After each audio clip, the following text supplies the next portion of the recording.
नमस्कार, NTV India news में आपका स्वागत है। मैं हूं साक्षी। पेश है आज की प्रमुख हलचल। मध्य प्रदेश कांग्रेस की नई कार्यकारिणी घोषित होने के बाद से मुश्किलें थमने का नाम नहीं ले रही हैं। पूर्व नेता प्रतिपक्ष और कांग्रेस के सीनियर लीडर अजय सिंह राहुल ने अपनी ही पार्टी के नेतृत्व पर बड़े सवाल खड़े कर दिए हैं। उन्होंने कहा कि जिन नेताओं की वजह से कांग्रेस की ये दुर्दशा हुई है, उनके कहने पर कार्यकारिणी घोषित की गई है। पार्टी को खत्म करने वाले कार्यकारिणी बनाएंगे तो भगवान ही मालिक है। पूर्व नेता प्रतिपक्ष और चुरहट विधायक अजय सिंह राहुल ने दावा किया है कि जिसने कांग्रेस को बर्बाद किया है, उनके नाम का खुलासा करूंगा। 20 साल हो गए हैं, अभी भी उन्हीं लोगों के कहने पर फैसले हो रहे हैं। यह बड़ा दुर्भाग्य है। आने वाले समय में आला कमान से भी चर्चा करूंगा। आगे उन्होंने कहा कि जिस तरह से कार्यकारिणी बनी है वह ठीक नहीं है। आगे उन्होंने निशाना साधते हुए कहा कि जिन नेताओं की वजह से मध्य प्रदेश कांग्रेस की हालत है, उनकी आज भी चल रही है तो क्या कहूं। 10 महीने बाद भी ख्याल नहीं रखा गया तो दुर्भाग्य है। हमारे विंध्य अंचल के साथ कांग्रेस की सोच सही नहीं है। रीवा सीधी सिगरौली से कोई नहीं है, सिर्फ 1-2 नाम है।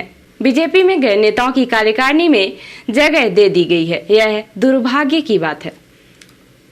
धनतेरस के पर्व पर लोग सोने चांदी के जेवर बर्तन की खरीदारी को काफी शुभ मानते हैं। वहीं धनतेरस और दीपावली पर इलेक्ट्रॉनिक सामानों की खरीदारी जोरों पर रहती है। इस वर्ष धनतेरस पर सीधी शहर में भी सोने चांदी और बर्तन के कारोबार में बड़ा कारोबार देखने को नहीं मिला।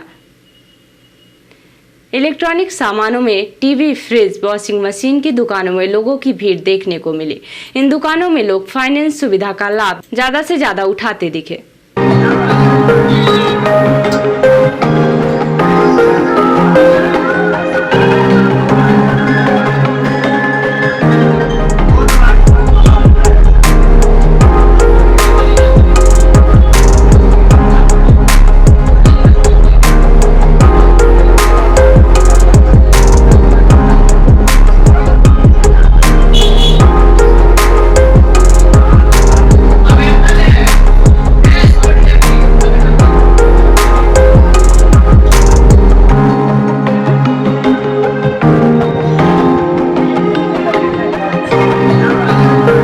सीधी शहर इलेक्ट्रिकल के सामानों की खरीदारियों के लिए भी लोगों की भीड़ दिखाई पड़ी।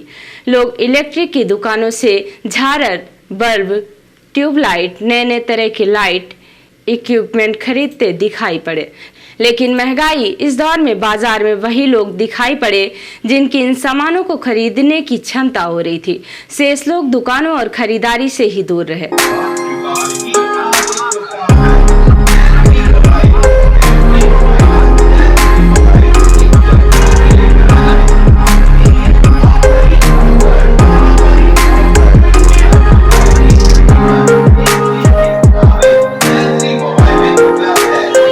धनतेरस और दीपावली के मौके पर मोबाइल कंपनियां फाइनेंस सुविधा का लाभ ग्राहकों को दे रही हैं, जिससे शहर की मोबाइल की दुकानों में लोगों की भारी भीड़ दिख रही है। दुकानदार यहां पर लोगों को मात्र 1 रुपए में मोबाइल फाइनेंस की सुविधा दे रहे हैं।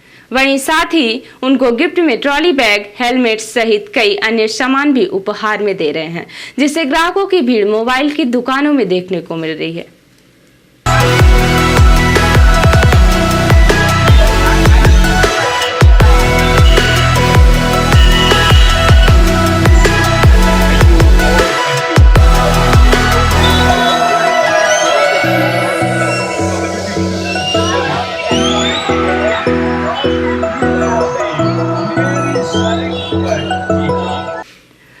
अक्टूबर को जनपद पंचायत सीधी अंतर्गत ग्राम चौपाल के सरपंच के कार्यों की शिकायत लेकर ग्रामीण जन जिला मुख्यालय पहुंचे और उन्होंने जिले के सीईओ, जिला पंचायत, अपर कलेक्टर अंशुमान राज को अपनी समस्याओं का ज्ञापन सौंपकर गांव में कराए गए निर्माण कार्यों की जांच करके सरपंच पर कार्यवाही करने की मांग की है।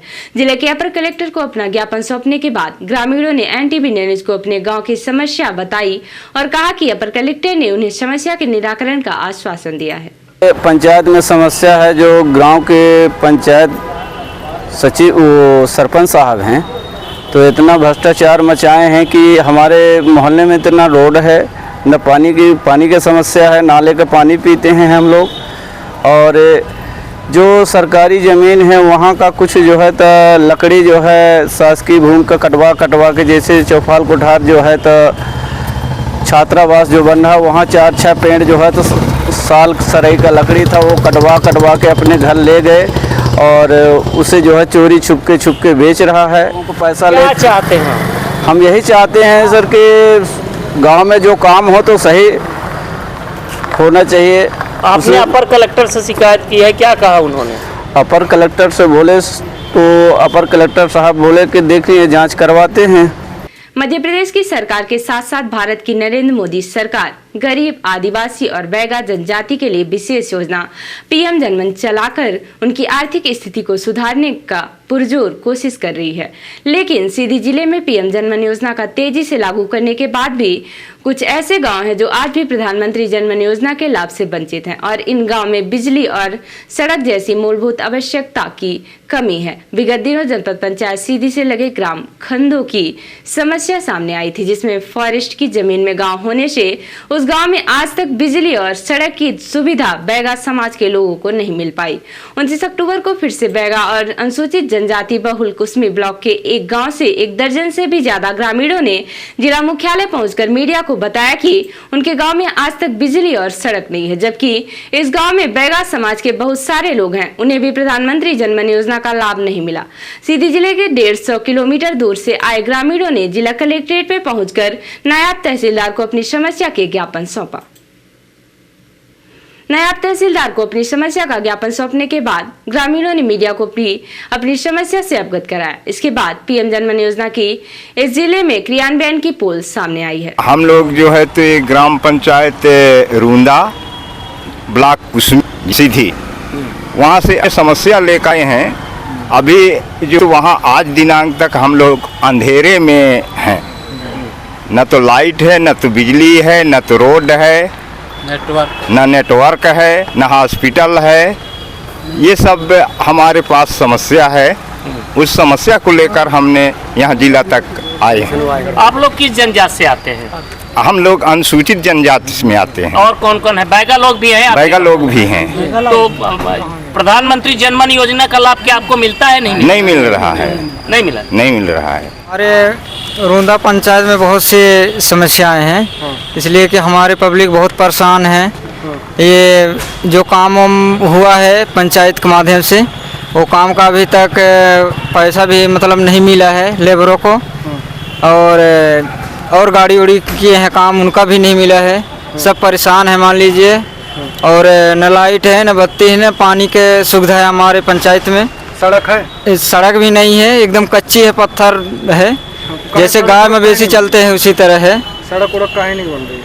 तो उसी समस्या को लेकर हम अपने जिला सीधी में आए हैं। दीपावली के एक दिन पहले आप लोग इतनी दूर से आए हैं सर जी। 8 बजे चले हैं, वहाँ से कम 150-200 किलोमीटर है।